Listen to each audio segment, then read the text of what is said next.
Quando un bambino di 8 anni viene battezzato, prende su di sé il nome di Cristo.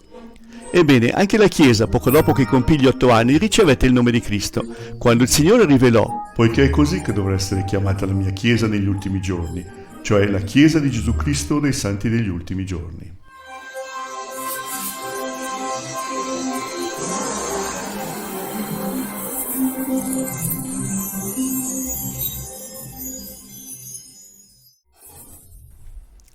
Ora, nel nostro ultimo video abbiamo visto che la banca che Joseph Smith e Sidney Wrighton avevano fondata era fallita. Ma anche se l'attività di Joseph è stata un fallimento, era ancora il profeta prescelto dal Signore. Purtroppo molti non l'hanno vista in quel modo e alcuni membri hanno iniziato a chiamare Joseph il profeta decaduta e lasciarono la Chiesa. Mentre la persecuzione aumentava, Joseph ricevette una rivelazione che gli diceva di trasferirsi a Far West subito.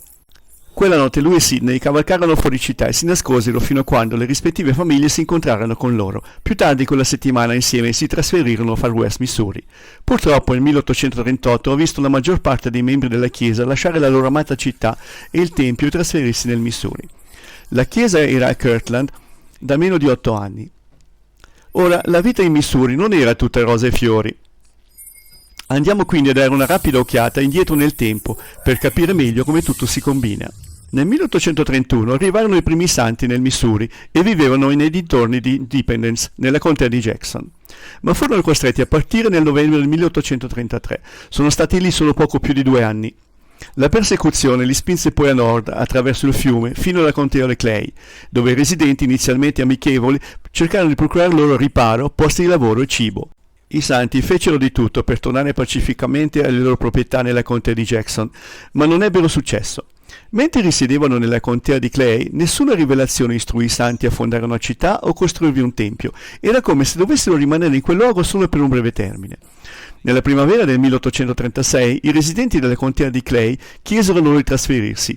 Avevano vissuto lì solo 2 anni e mezzo. Alexander Donovan non era un membro, ma era uno dei grandi amici della Chiesa. Propose un disegno di legge al legislatore del Missouri per creare una nuova contea nel Missouri settentrionale, principalmente per i santi. Ciò ha portato a 2 nuove contea, Cadwell nella città di Far West e Davis and Adam on the Aman. Successivamente, nell'estate e nell'autunno del 1836, i membri della Chiesa si riversarono in queste contee, fondando diverse comunità. Tuttavia, 2 anni dopo, i problemi sorsero di nuovo, visto che migliaia di santi ora vivevano in queste 2 contee, ma con altre centinaia che arrivavano ogni mese. Poi, il 4 luglio, Sidney Wrighton fece il famigerato discorso sulla libertà, proponendo di scacciare i dissidenti e rivendicando ciò che era loro di diritto. Il discorso spaventò molti che lo interpretavano come tradimento e giustificazione per sbarazzarsi di tutti i santi. Questo, insieme a lettere incendiarie e altri malintesi, portò all'emissione del più sconsiderato ordine di sterminio, firmato dal governatore Lilburn Buggs il 27 ottobre del 1838. L'ordine autorizzava l'espulsione dei santi degli ultimi giorni dallo stato del Missouri o il loro sterminio. Quindi, se non se ne fossero andati, avrebbero potuto essere legalmente uccisi da chiunque. All'inizio del 1839 quasi tutti i membri della Chiesa avevano lasciato lo Stato e stavano cercando un luogo in cui poter vivere permanentemente. Erano sparsi nell'Iowa e nell'Illinois, aspettando con ansia ulteriori indicazioni dal loro profeta, che nel frattempo era imprigionato nel carcere Liberty. Vi erano i santi che avevano vissuto nell'est nelle aree circostanze e i membri di Kirtland, che erano nel Missouri solo da meno di 7 mesi, con alcuni che erano ancora in arrivo.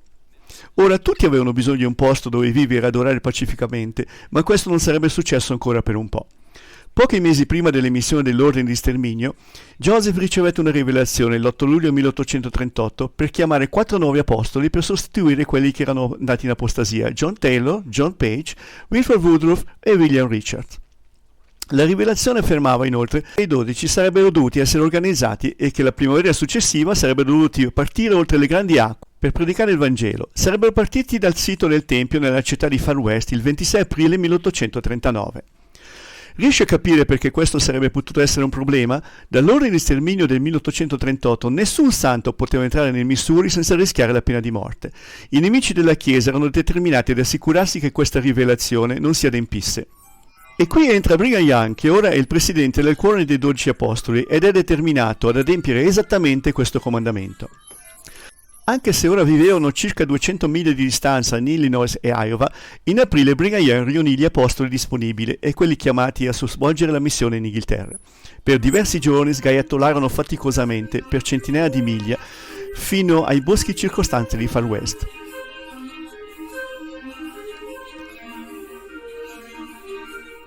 Poi, subito dopo la mezzanotte del 26 aprile, proprio come affermato nella Rivelazione, rimisero l'enorme pietra angolare del Tempio di Far West al loro posto.